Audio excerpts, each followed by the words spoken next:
sme tam. Ahojte, dnes sme sa s Romanom, dnes tu mám Romana, výnimočne, sme sa zhodli, že je také trošičku možno zaujímavé pre vás aj vidieť nejaké rukavice trošičku zbližšia, trošičku mať nejaký náhľad. Dnes by som vám ukázal všetky rukavice od Helikontexu, Roman vám ich teraz pekne pomaličky jedný rádom krásne ukáže. Chcel by som prejsť vlastne podstatne k tomu, hlavne k 4 modelom, a to je USM, IHD, UTV a UTL. To sú taktické rukavice určené na leto. V praxi ku koncu si spomenieme aj zimnú verziu, aj vlastne verziu s krátkými prstami, teda do polovice prstov. Ukážem vám každé jednotlivo na mojich rukách, myslím si, že do ručku si ich aj popíšeme, ukážeme si nejaké plusy, mínusy, po prípade v čom sú odlišné a takto. Pridám nejaké vlastné skúsenosti, pretože sám vlastním rukavice od Helikonu už pomerne, myslím, že 2 roky je niečo. A v konečnom dôsledku začal by som asi takto sprava z kraja rukavicami UTL. UTL, skrátka Urban Tactical Line, sú to veľmi ľahké rukavice, tieto som si už rozpojil. Vždycky nájdete na tom štítku, ktorý vlastne prichádza s rukavicami, nejaký ten popis, čo kde je na tých rukaviciach, kde aký materiál a podobne. Každopádne takto nejako jednoducho si ich rozopnete suchým zipsom, natiahnete na ruky. A aby ste mali nejakú predstavu o tom, kam tie rukavice siahajú, asi potiahnem trošičku rukavy vyššie. Práve UTL-ky sú vyznačené tým, že majú zo spodnej strany, Roman vám to trošičku zbližšia ukáže, takéto zdrsnenie, je to guma, je to do takýchto kosoštvorčekov, respektíve 8 uholníčkov, tvarovaná guma, ktorá sa ľahko ohýba, je tu veľká zdrsnená časť protišmiková, ak budete držať zbraň alebo nôž alebo čokoľvek, malo by to byť úplne v poriadku, aj keď tie ruky budete mať mokré. Samozrejme v rukaviciach môžete mať ruky spotené, nejako to nezabraňuje pohodlnému, komfortnému protišmikovému držaniu čohokoľvek. Na vrchnej strane je použitý neopren, je to jednak kvôli tomu lepšiemu vetraniu, jednak kvôli tomu, že ten materiál je pomerne dosť mäkký, je trošku štrukturovaný, vidieť tam také kocočky, samozrejme je to len dizajnová záležitosť. Každopádne konce prsteníka, prostredníka, ukazováka sú opäť zdrsnené. Ukazovák, čo ja vidím ako veľkú výhodu, nie je tu viacero vrstiev, to znamená, že máte ľahký prístup ku spúšti, nemusíte sa nejako predierať s tým prstom cez lúčik spúšťa a podobne. Samozrejme, zdrsnenie veľmi pekné protišmíkové je práve medzi palcom a ukazovákom.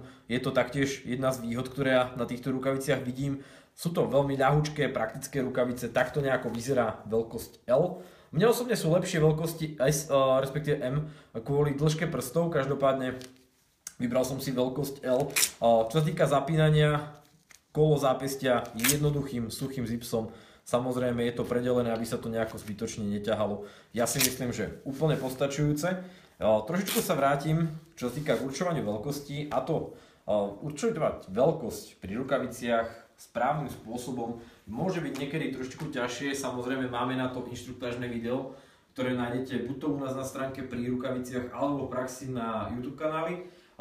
Veľkosť rukavic určite tým, že si premeriate tú najširšiu časť dlane klasickým normálnym centimetrom. Potom je v tabuľke pod rukavicami je vlastne určená správna dĺžka, respektíve šírka tej dlane a k tomu priradené číslo. Tie tabuľky stále ovláda Roman, takže on vám k tomu bude vedieť povedať niečo bližšie. Ktoré to miesto, prosím ťa, sa presne má vidieť? Ak musím takto ukázať, ideálne je to zhruba tak centimetrik, ako vám to začínajú prsty, čiže zhruba v tejto časti, hej? Tuto. Nie tuto, lebo táto časť sa nemerá, lebo tá je vždy troška širšia, ale tie rukavice sú tak modelované, aby to bolo, čiže preto stačí zhruba centimeter pod tým zmerať, ako vám tuto začínajú prsty, hej? Čiže ja následne vám to vidie. Keď vám vidie napríklad, poviem, že SK je do tých 8 cm, MK sú do tých 9 cm a LK do 10, a keď vám vidie napríklad tých 8,3-4, tak by sa treba prikloniť k tej väčšej veľkosti, lebo už potom môžete to byť dosť mal. Hej. A ešte zvlášť pri, aspoň teraz tieto kúsky niektoré čo sú, tak pri UTL-kách, tam treba, by som povedal dokonca až o číslo väčšie brať, a pri tých HFG-čkách taktiež je to také na pochybách. Ostatné IHDčka, USMK, áno, aj tie sedia, aj tie UTVčka, ale tie UTLK, ktoré ste teraz mohli pred chvíľočkou vidieť, tak tie, áno, tak tie sú také troška menšie, hej. Podľa mňa je to v podstate kvôli tomu materiálu, pretože tá guma spolu s tým protišmikovým nedovolia tým rukaviciam roztiahnuť sa. do takej miery, napríklad moje IHDčky, ktoré mám skoro 2 roky, niečo možno viacej z 2 roky, trošičku časom povolili, pretože už som ich niekoľkokrát vypral, používam ich na airsoft, používam ich na strelnici, proste sú vždycky namáhané, prepotené, vypraté a takto, čiže vždy trošičku povolia, ale každopádne už si nejakú ustalili tú veľkosť, mal som M-ky, myslím si, že teraz sú trošičku voľnejšie a nie je to nejaká katastrofa. Ja prejdem k UTVčkám. Roman mi požičal jeho pekný nožiček, konečne mám v ruke poriadny nož. Ide o Kizzler Supreme Prime, myslím, že D2 Carbon. To je taký Romanov gentlemanský výber. Ďalšie rukavice sú UTVčky, to znamená, že Urban Tactical Vent. Už ten názov Vent prakticky naznačuje, že ide o rukavice, ktoré budú trošku lepšie vetrať. Je to dosť podstatné aj vidieť, Roman vám to ukáže zbližša, aby ste to mali možnosť vidieť. Tu ukážem proti tomu stolu. Tá vrchná časť je prakticky mesh sieťka, ktorá prakticky zabezpečuje to vetranie. Dúfam, že tam trošičku vidieť ten povrch stola. Čo v praxi znamená, že celý povrch, teda celá vrchná strana ruky je z toho sieťkovaného materiálu rovnako ako aj prsty, rovnako ako aj povrch palca. Samozrejme, na tomto boku palca je použité mikrovlákno, spodná časť dlane je prakticky jeden rovný kus syntetickej kože. Trošičku zdrsnený, respektíve je tu potiahnuté takouto gumovou časťou ukazovák a palec, len tie brúška. Zvyšok je čisto syntetická koža, veľmi jemná, príjemná, dobre sa ohýba, čiže nie je s tým nejaký problém. Rukavice sú extrémne ľahučké a skutočne extrémne priedušné v takej sieťke na hornej časti. Zapínanie opäť prostredníctvom klasického helikonického suchého zipsu. Myslím si, že všetky rukavice majú rovnaké toto zapínanie, je úplne jedno, ktorý je to model. Každopádne môžem povedať, že po 2 rokoch užívania sa trošičku vybeha, ale stále to drží dostatočne, myslím si, že úplne v poriadku. Takže takto nejako vyzerajú, ja si dám ešte druhú, aby ste mali predstavu o tých Urban Tactical Ventoch, ako to celkovo vyzerá na rukách. Rukavice si treba vždy... Vyzerá to ako silónky, keď si dáte na ruky. Keď to poriadne natiahneme. Samozrejme, ono to účel plní, pretože podstatou pri týchto rukaviciach, pri tomto modeli nie je ochrana ani tak hornej časti ako tej dlaňovej časti. Syntetická koža, rovnako ako pri rukaviciach od Mechanixu, je veľmi odolná. Ale ako vidieť, urobili tam na tých hánkach, je to také troška. Áno, na hánkoch je syntetická koža, taktiež na kostičkách a podobne. Toto im nemôžno vytnúť, myslím si, že Helikon, rovnako ako mnohí iní výrobcovia, potiahni si prosím ťa ten foťák trošičku do boku, rovnako iní výrobcovia používajú už dnes pomerne pokročilé materiály, všetko syntetiky, prakticky prírodné, by som povedal, dovolím si tvrdiť, že sa už na rukaviciach a opaskoch málo kedy niečo použije, skôr ide všetko do syntetiky, pretože tie syntetické materiály, rovnako ako či už syntetická koža, spandex, elastan alebo podobné veci, sú oveľa odolnejšie ako bežné prírodné materiály, takže skutočne pri tých rukaviciach už výrobcovia skôr idú na tú kvalitu, na tú odolnosť a výdrž. Ďalším modelom je IHD, tieto osobne vlastním, respektíve nie tieto konkrétne, ale model konkrétny áno. Veľmi obľúbené rukavice, povedal by som, pretože čo sa týka z týchto, ktoré momentálne vidíte pred sebou, sú najsilnejšie polustrované, čo už vychádza z názvu Impact Heavy Duty. Skutočne sú na také ťažšie použitie, tvrdšie použitie. Môj otec vlastní rovnaký model, používal na motorku. Nevie si nachváliť to, práve toto brúško, vyplnené Impact gelom, kvôli čomu vlastne pri prejazde nejakými nerovnosťami, čo na Slovensku sú tie cesty v stave, akom sú, necíti až tak vibrácie na riadení, takže skutočne on si ich nevie vynachváliť a takisto, pretože či už držíte zbraň airsoftovú alebo normálnu, poskytujú dostatočný komfort držania, veľmi ľahko, veľmi dobre sa ohýbajú práve tým, že práve medzi týmito impact dealovými brúškami je tento predel, čiže sa vám to ľahko zohne tá ruka. A na druhej strane veľká výhoda na airsofte práve sú tieto časti, ktoré sú vyrobené z gumy na hánkoch. Tí z vás, ktorí už niekedy tak povedať dostali guličku práve do týchto kostičiek, vedia, že to bolí skutočne niekoľko dní až týždňov. A myslím si, že rukavice práve tomuto veľmi dobre zabraňujú. Práve preto mám napríklad rád aj model, Roman, pomôž mi, od Mechanixu tie najjednovšie, tretia generácia, Impact 3. Druhej generácie. Tie majú geniálne tie brúška na vrchu.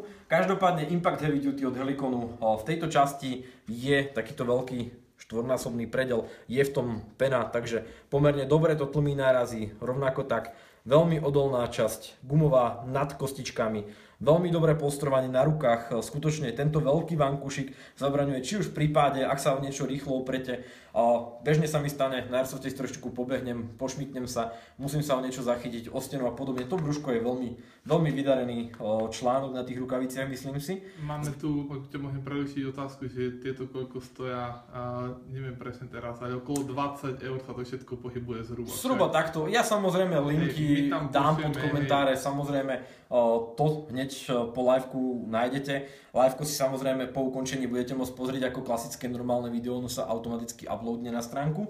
Zapínanie, ako som vravel, opäť klasické helikoňacké suchým zipsom. Nie je mu čo vytknúť, myslím si, že úplne overená vec. Čo sa týka zdrsnenia ukazováku a prakticky väčšiny prstov, okrem teda malička, je to syntetika, ale veľmi pekne zdrsnená. Zatiaľ som s nimi nemal problém, myslím si, že vo väčšine prípadov úplne postačujúce rukavice, či už na Airsoft alebo na nejakú športovú streľbu. Samozrejme, ako som povedal už predtým, treba si vybrať správnu veľkosť a časom bežným veľmi intenzívnym používaním trošičku tá veľkosť povolí. Posledným modelom, ktorý som chcel charakterizovať nejako bližšie, je model USM, United States model. Niektorí mylne trošičku, aj Roman už sa trošičku chytil, chcel povedať, že United States Marines, ale nie je to práve tým inšpirované. Je to odvodené od nejakej časti armády, ale nie od mariňákov. Každopádne rukavice, ďalšie taktické, tieto sú trošičku tesnejšie. Skutočne musím povedať, že USM-ky sú trošičku tesnejšie, ako vidíte.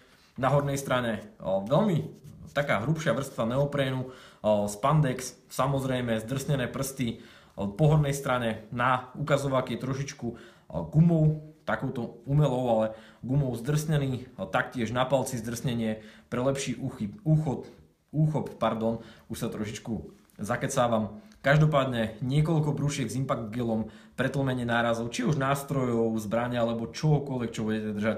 To znamená, že je úplne jedno, či budete udierať kladivom a budete mať tieto rukavice, alebo budete strieľať. Je to úplne 15, tie gelové vrecúška, ale respektíve tie články, ktoré sú v tom, tie nárazy budú tlmiť. Spodná časť, respektíve dlaňová časť je zo syntetickej kože. Myslím si, že úplne dostatočná. Či už na odolná voči nejakým oderom, pádom, šmíkom alebo niečomu podobnému. Veľké plus, uchytenie, takéto očko, respektíve pútko na zavesenie rukavice. Ja osobne si veľmi rád chytám rukavice, aby som ich nestratil na taktickú vestu. Čiže veľmi výhodné pútko, ktoré myslím si, že veľmi poteší každého, kto bude tieto rukavice mať. A čo by som pri modeli USM trošičku pozdvihol, respektíve čo by som chcel zdôrazniť, že je na nich také možno lepšie oproti iným, je to zapínanie okolo zápestia, pretože hoci je ten systém úplne rovnaký, je to taktiež jednoduchý suchý zips. Táto časť celá je veľmi odolná, veľmi dobrá guma. To znamená, že veľmi pekne tie rukavice pritiahne ku zápestiu, ktoré mne aspoň to dáva veľmi dobrý pocit na rukách. Takže takto nejako vyzerajú rukavice USM od Helikontexu. A v neposlednej rade by som chcel spomenúť ešte, keďže sa blíži zima, prakticky nie len preto, ale sú tu ešte dva modely rukavíc od Helikontexu, tie už bližšie rozoberať nebudem, ale Helikon myslí aj na rukavice v zime. Je tu model IDV, je to Impact Duty Winter, ak sa nemýlim. Má tu takú plastovou gumenú časť, ktorá má brániť, respektíve chrániť práve hornú časť dlane, rovnako tak termoplastickú gumu, ktorá má články jednotlivé prstov chrániť.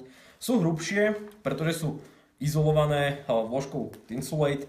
Myslím, že je to 3M, áno, 3M 40 gramová vložka, to znamená, že budú vhodnejšie do nejakej zimy. Zateplené rukavice sú fajn. Spodná strana, respektíve dlaňová strana je taktiež z kocočiek pogumovaná, rovnako ako pri modeli UTL. Nie je tu však to zdrsnenie ako na UTL-kách. Každopádne je to veľmi vhodné práve preto, že v zime sa predpokladá výskyt snehu a môžete chytať rôzne mokré povrchy. Práve tá gumová štruktúra by vám mala poskytnúť dostatočný grip na to, aby ste čokoľvek veľmi príjemne podržali. Čiže takto nejako vyzerajú IDVčky, zimné modely rukavíc. A v praxi máme tu ešte jeden HFGčky, HFG skratka Half Finger Gloves, to znamená, že do pol prstov. Sami už vidíte, že tie rukavice prakticky nemajú nejako celé prsty. Každopádne veľmi dobré taktické rukavice, sú vhodné ináč aj do posilovne, už som to skúšal a môžem skutočne povedať, že ak hľadáte veľmi rýchlu a pomerne lacnú náhradu rukavíc do posilovne, sú veľmi vhodné práve kvôli tomu, že majú veľmi bohaté na dlaniach tie brúška, ktoré tlmia nárazy, čo už teda ja vidím ako veľkú výhodu. Samozrejme nie všetci obľúbujú rukavice do pol prstov, niekedy to môže byť nevýhoda, napríklad pri airsoft'e práve najviac bolia tieto články. Ak máte tú smolu, že sa vám to stane, že chytíte tú guličku práve do nich, je to pomerne dosť bolestivé, ale na druhej strane myslím si, že na akékoľvek iné aktivity od cyklistiky, skutočne až cez to fitness, kdekoľvek ich môžete použiť, takže Helikon myslí aj na to. Ak by ste mali nejaké otázky, nechajte nám ich kľudne v komentároch, veľmi radi, kedykoľvek na nich zodpovieme. Myslím si, že ste si už možno viacerí všimli, že my odpovedáme častokrát aj neskoro v noci, respektíve cez mimo pracovné dni, to je tým, že Facebook nás nenecháva spať, ale každopádne veľmi radi odpovieme na akékoľvek vaše otázky. Takže asi toľko z mojej strany rukavice od Helikon Texu. Ďakujem. Ďakujem.